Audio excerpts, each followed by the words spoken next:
ہاں ہاں، مگر تم کون ہو؟ تم یہاں کیوں آئے ہو؟ تم نے ساری مشینری کیوں تباہ کر دی ہے؟ جیفری نے کہا وہ اب کافی حد تک سنبھل چکا تھا۔ ہم وہی پاکیزائی ایجنٹ ہیں جنہیں تم تلاش کرتے پھر رہے ہو، عمران نے کہا تو جیفری بے اختیار اچھل کر کھڑا ہو گیا، لیکن عمران نے دوسرے ہاتھ سے دھکا دے کر اسے دوبارہ کرسی پر دھکیل دیا۔ تم یہاں مگر وہ میک اپ چیکنگ ریز تمہاری تو اب تک نشاندہی ہی نہیں ہو سکی پھر؟ جیفری کی ذہنی حالت واقعی خراب ہو رہی تھی۔ مشینیں انسانی عقل کا مقابلہ نہیں کر سکتی جیفری، اور اب تم فیصلہ کر لو کہ تم زندہ رہنا چاہتے ہو یا نہیں، ہاں یا نہ میں جواب دو، عمران نے کہا۔ آخر میں اس کا لہجہ یکلحت انتہائی سرد ہو گیا تھا۔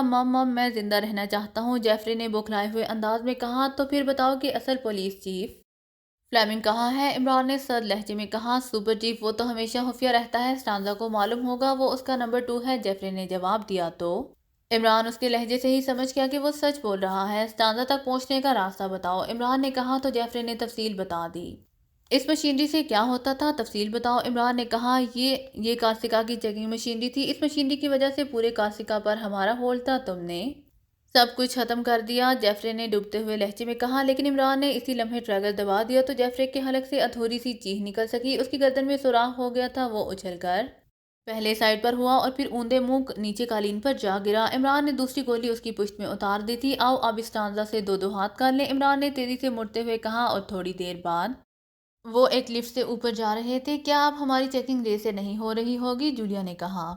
نہیں، اب سب کچھ ختم ہو گیا ہے، اب یہ عام سا جزیرہ ہے، عمران نے کہا۔ تو جولیا نے اطمینان بھرے انداز میں سر ہلا دیا۔ لفٹ رکی تو وہ ایک راہداری میں تھے جس کے آخر میں ایک بند دروازہ موجود تھا۔ عمران نے دروازے کو دبایا تو دروازہ کھلتا چلا گیا، تو عمران تیزی سے دوسری طرف آ گیا۔ یہ ایک چھوٹی سی راہداری تھی جس کے آخر میں مشین گنوں سے مسلح 2 آدمی موجود تھے۔ وہ عمران اور اس کے ساتھیوں کو اچانک اندر آتے دیکھ کر چونکے ہی تھے کہ عمران کے ہاتھ میں موجود مشین پسٹل سے ترتراہٹ کی آوازیں نکلیں اور وہ دونوں چیختے ہوئے نیچے فرش پر گرے اور تڑپنے لگے، جبکہ عمران دوڑتا ہوا آگے بڑھا اور اس نے راہداری میں موجود بند دروازے کو لات مار کر کھولا اور تیزی سے اندر داخل ہو گیا۔ یہ ایک خاصا بڑا کمرہ تھا جس میں میز کے پیچھے ایک لمبے قد اور بھاری جسم کا آدمی بیٹھا ہوا تھا۔ اس کے سامنے میز پر مختلف رنگوں کے فون سیٹ پڑے ہوئے تھے اور ایک فون کا ریسیور اس کے کان سے لگا ہوا تھا۔ تم کون ہو؟ دروازہ ایک دھماکے سے کھلنے اور عمران کے اندر داخل ہوتے ہی اس آدمی نے چونک کر کہا۔ اس کے ساتھ ہی اس نے لاشعوری طور پر ریسیور کریڈل پر رکھ دیا۔ ہم وہی ہیں جن کی تمہیں تلاش تھی، اسٹرانزا، عمران نے کہا، اور اس کے ساتھ ہی وہ بجلی کی سی تیزی سے آگے بڑھا اور پھر اس سے پہلے کہ اسٹرانزا سنبھلتا، عمران نے اسے گردن سے پکڑ کر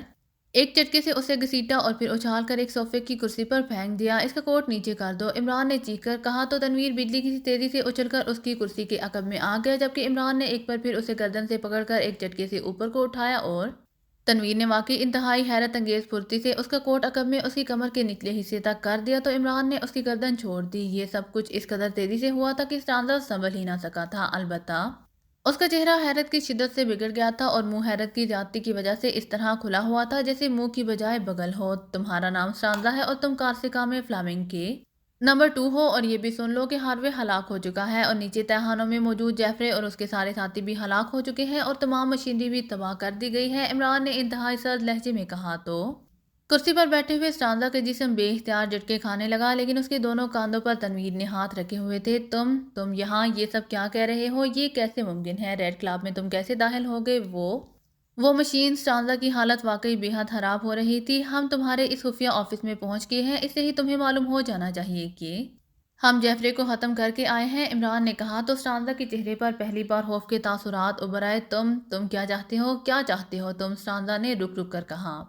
میں تمہیں فلیمنگ کی جگہ کارسیکا کا سپر چیف بنانا چاہتا ہوں، عمران نے کہا۔ تو اس بار اسٹرانزا بے اختیار بھڑک اٹھا تھا۔ یہ کیسے ممکن ہے؟ نہیں، ایسا ممکن ہی نہیں ہے، اسٹرانزا نے کہا۔ بس اتنا کرو کہ تم ہمیں فلیمنگ تک پہنچا دو، باقی کام ہم خود کر لیں گے، عمران نے کہا۔ مجھے کیا کسی کو بھی معلوم نہیں ہے کہ وہ کہاں ہوتا ہے؟ اس کا رابطہ ہم سے صرف فون پر ہوتا ہے، اسٹرانزا نے کہا۔ تو عمران اس کے لہجے سے ہی سمجھ گیا کہ وہ جھوٹ بول رہا ہے۔ دوسرے لمحے اس کا مشین پسٹل والا ہاتھ یکلحت حرکت میں آیا اور کمرہ اسٹرانزا کی چیخ سے گونج اٹھا۔ عمران نے مشین پسٹل کی نال اس کے ایک نتنے میں گھسیڑ کر اسے اوپر کو اٹھا دیا تھا۔ اس طرح اس کا نتنا آدھے سے زیادہ پھٹ گیا تھا اور اس کی چیخ ابھی ختم نہیں ہوئی تھی کہ عمران نے اس کا دوسرا نتنا بھی اسی طرح پھاڑ دیا اور پھر اس کا ہاتھ مڑا اور کمرہ اسٹرانزا کے حلق سے نکلنے والی انتہائی کربناک چیخوں سے گونج اٹھا۔ عمران نے اس کی پیشانی پر ابھر آنے والی رگ پر مشین پسٹل کا دستہ مار دیا تھا۔ بولو، کہاں ہے فلیمنگ؟ بولو، عمران نے انتہائی سرد لہجے میں کہا اور اس کے ساتھ ہی اس نے اس کی پیشانی پر دوسری ضرب لگا دی اور اس پاس ٹانزا کے حلق سے پوری طرح چیخ بھی نہیں نکل سکی تھی۔ اس کا چہرہ نہ صرف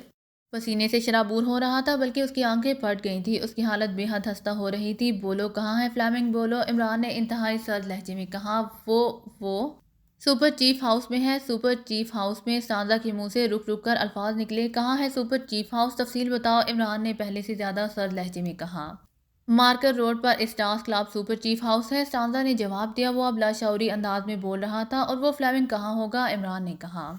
اسٹارز کلب کے نیچے سپر چیف ہاؤس ہے، سپر چیف وہیں رہتا ہے، ٹانزا نے کہا۔ وہ آتا جاتا کہاں سے ہے، عمران نے پوچھا۔ وہ کہیں نہیں آتا اور نہ کہیں جاتا ہے، وہ سپر چیف ہاؤس میں ہی رہتا ہے، ٹانزا نے کہا۔ تم پھر جھوٹ بول رہے ہو، عمران نے انتہائی غصیلے لہجے میں کہا۔ مم، میں درست کہہ رہا ہوں، اس کی ٹانگیں مشینی ہیں، اصل ٹانگیں تو نہیں ہیں، اس لیے وہ کہیں آتا جاتا نہیں ہے، ٹانزا نے جواب دیا۔ تو عمران کے ساتھ ساتھ تنویر اور جولیا بھی چونک پڑے۔ معذور ہیں، مشینی ٹانگیں کیا مطلب، عمران نے حیرت بھرے لہجے میں کہا۔ وہ پیدائشی پولیو کا مریض ہے، اس نے دونوں ٹانگیں کٹوا کر مشینی ٹانگیں لگوا لی ہیں جو مشین سے حرکت کرتی ہیں، لیکن وہ زیادہ دیر تک حرکت نہیں کر سکتی، لڑکھڑانا شروع ہو جاتی ہیں، اسی لیے وہ کہیں آتا جاتا نہیں ہے، صرف سپر چیف ہاؤس تک ہی محدود رہتا ہے، ٹانزا نے کہا۔ اس تک کون پہنچ سکتا ہے، عمران نے پوچھا۔ اسٹارز کلب کا مینیجر جیکب، صرف وہی اس تک پہنچ سکتا ہے، ٹانزا نے جواب دیا۔ اس کا حلیہ کیا ہے، عمران نے پوچھا۔ تو ٹانزا نے اس کا حلیہ بتا دیا۔ اس سپر چیف کا کوئی خفیہ راستہ بھی ہوگا، ظاہر ہے فلیمنگ ساری عمر تو ایک جگہ بیٹھ کر نہیں گزار سکتا، عمران نے کہا۔ مجھے نہیں معلوم، ٹانزا نے جواب دیا۔ تو عمران نے ایک بار پھر اس کی پیشانی پر ضرب لگا دی تو ٹانزا کی حالت یکلحد انتہائی غیر ہو گئی۔ کوئی راستہ بتاؤ، عمران نے چیختے ہوئے کہا۔ وہ مارکر روڈ پر ہے، مارکر روڈ پر، ٹانزا نے ڈوبتے ہوئے لہجے میں کہا، اور اس کے ساتھ ہی اس کی گردن ڈھلک گئی اور آنکھیں بے نور ہو چکی تھی۔ او، یہ تو ختم ہو چکا ہے، تنویر نے کہا۔ ہاں آؤ اب نکل چلیں، عمران نے کہا اور تیزی سے واپس دروازے کی طرف مڑ گیا۔ لیکن یہاں سے بیرونی راستہ کہاں ہوگا، جولیا نے کہا۔ یہاں ایک خفیہ راستہ باہر نکلتا ہے، میں نے چیک کر لیا ہے، آؤ، عمران نے کہا اور دروازے کی طرف مڑ گیا۔ تھوڑی دیر بعد وہ مختلف راہداریوں سے گزر کر جب ایک بڑی سی گلی میں پہنچے تو وہ ریڈ کلب کی عقبی گلی میں تھے۔ ایک سائڈ پر گلی بند تھی جبکہ دوسری سائڈ پر سڑک تھی جس پر ٹریفک رواں دواں تھی۔ وہ سب اس سڑک سے گھوم کر جیسے ہی سامنے کے رخ پر پہنچے، اچانک ایک سائڈ سے صفدر تیزی سے ان کے قریب آ گیا۔ آپ نے بہت دیر لگا دی تھی اندر، ہم تو پریشان ہو گئے تھے، صفدر نے کہا۔ تنویر تم اندر سے کار لے کر آؤ، جلدی کرو، ہم یہیں رکیں گے، عمران نے چابیاں تنویر کی طرف بڑھاتے ہوئے کہا۔ تو تنویر سر ہلاتا ہوا آگے بڑھ گیا۔ عمران نے مختصر طور پر صفدر کو حالات بتا دیے۔ اور یہ چیکنگ والا عذاب تو ختم ہوا، اب آپ کا کیا پروگرام ہے، صفدر نے کہا۔ ہم نے فلیمنگ تک پہنچنا ہے، اسی لیے پہلے ہم مارکر روڈ پر جائیں گے، اگر وہاں سے راستہ مل گیا تو ہم سیدھے اس فلیمنگ کے سر پر پہنچ جائیں گے، ورنہ پھر ہمیں لازماً اسٹارز کلب سے جانا پڑے گا، عمران نے کہا۔ تو صفدر نے اس بات میں سر ہلا دیا۔ اگر آپ کو میری ویڈیو پسند آئے تو please like, share and subscribe کرنا مت بھولیے گا۔ جزاک اللہ۔